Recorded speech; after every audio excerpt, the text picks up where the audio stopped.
Praise the lord. ఈరోజు వాక్యాంశము కీర్తన గ్రంథం 70వ అధ్యాయం 1వ వచనం.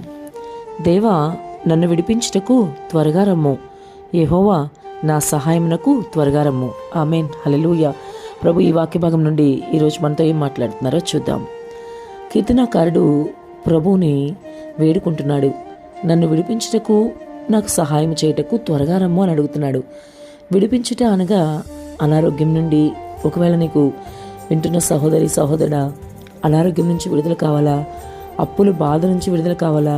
నీ శత్రువుల బాధ నుంచి నీకు విడుదల కావాలా? లేక నీ ఆత్మీయ వెనుకబాటుతనం నుంచి నీకు విడుదల కావాలా? ఇతరత్రా నీకున్న సమస్యల నుండి నీకు విడుదల కావాలా? లేదా సైతాని బంధకాల నుంచి నీవు విడుదల కోరుకుంటున్నావేమో. ఎటువంటి విడుదలైనా సరే నీకు ప్రభు మాత్రమే ఇవ్వగలడు. 100% నీకు విడుదలిచ్చి నీకు మంచి ఆరోగ్యం ఇచ్చిన, ఈ అప్పుల భారం తీర్చిన, ఏ విషయంలో ప్రభు నీకు సహాయం చేయగలరు. నువ్వు నమ్మితే దేవుని యొక్క మహిమను చూడగలుగుతావు. కీర్తనాకారుడి వలె నీవు కూడా ప్రభువుని మొరపెట్టడం, ప్రభువుకి అడగడం నేర్చుకోవాలి. అయ్యా, నన్ను విడిపించడానికి రా ప్రభువా, అయ్యా నాకు సహాయం చేయడానికి రా ప్రభువా అని నీవు అడగాలి. అంతేగాని ఎంత మాత్రము నీ పరిస్థితిని బట్టి పరుగున మనుషుల యొద్దకు వెళ్ళకూడదు. మనుషుల సహాయం వ్యర్థమే కదా.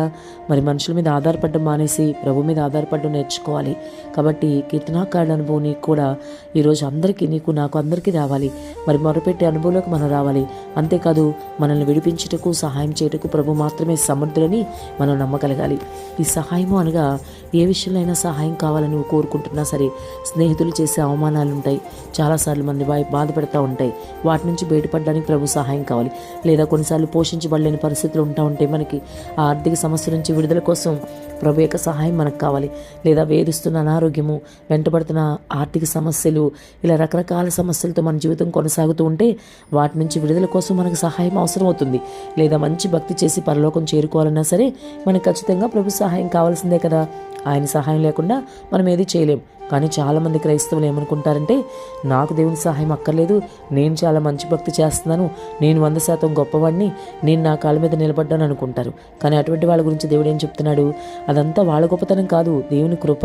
ఈరోజు వింటున్న సహోదరుడా, నీవు కూడా ఒక మంచి ఉద్యోగంలో, ఉన్నత స్థానంలో నీవు ఉంటే అది నీ గొప్పతనం కాదు, నీ దేవుని కృప చూపించి నీకు ఆ ఉన్నత స్థానంలో ఉద్యోగాన్ని ఇచ్చాడు. అలాగే మంచి ఆరోగ్యవంతులుగా నీవు ఉంటూ హాస్పిటల్ మెట్టెక్కకుండా నువ్వు ఉన్నావేమో, అలాగని నీ ఆరోగ్యాన్ని బట్టి అతిశయపడుతున్నావేమో. నీ ఆరోగ్యము మరి ఎవరిచ్చారది? ప్రభు ఇస్తేనే నీకు ఆరోగ్యం వచ్చింది. కాబట్టి ఏ విషయంలో అయినా సరే నీకున్న దేన్ని బట్టి అతిశయపడబాకు, అదంతా ప్రభు ఇచ్చిందే. ఆయన సహాయంతోనే నీకు అదంతా జరుగుతుంది. కాబట్టి ఎవరైనా సరే ఈరోజు నాకు ప్రభు సహాయం అక్కర్లేదు, నన్ను ఆయన విడిపించాల్సిన అవసరం లేదు, నేనే అన్నిట్లో బలవంతుణ్ణి, ఆర్థికంగా ఆరోగ్యపరంగా అన్నిట్లో ఉన్నత స్థానంలో ఉన్నాను అని అనుకుంటే పొరపాటే. కానీ నీ ప్రభు యొక్క సహాయం తీసుకో. నీ అంతటి నువ్వు ఏ పని చేయలేవు, కానీ నీ ప్రభు సహాయంతో నువ్వు చేయగలవు.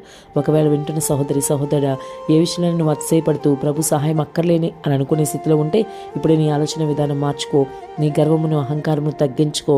మరి ప్రభు సహాయం తీసుకుని నువ్వు ముందుకు వెళ్ళు. ఏ పని జరిగినా, ఎందులో నీకు విజయం వచ్చినా, ఇది నా ప్రభు నాకు సహాయం చేశాడు, అందుకే నేను ఇది చేయగలిగాను అని నువ్వు చెప్పగలగాలి. అప్పుడే నీ ద్వారా ప్రభుకి ఘనత, మహిమ వస్తుంది. అటువంటి ఒక మంచి క్రైస్తవునిగా, అనగా నీ ద్వారా ప్రభుకి ఘనత, మహిమ వచ్చే విధంగా అటువంటి క్రైస్తవునిగా నువ్వు జీవించాలని ప్రభు ఈరోజు ఈ వాక్య భాగం ద్వారా నీతో సూటిగా మాట్లాడుతున్నారు. కాబట్టి ఇప్పటికైనా మరి ప్రభు వైపు చూస్తూ, ఆయన్ని హెచ్చించుకుంటూ, ఆయన్ని కనపరుచుకుంటూ నీ జీవితం ముందుకు సాగించు. అంతేకాదు, నీ పరిస్థితుల నుంచి నీకు విడుదలిచ్చుటకు, నీకు సహాయం చేయుటకు ప్రభువే సమర్థులని నమ్మి మరి నీవు ఆ విధంగా జీవించు. ఇతరులకి మాదిరిగా ఉండు. నీ ద్వారా నీ ప్రభుకి ఘనత వచ్చే విధంగా ఉండాలి. ఆమేన్.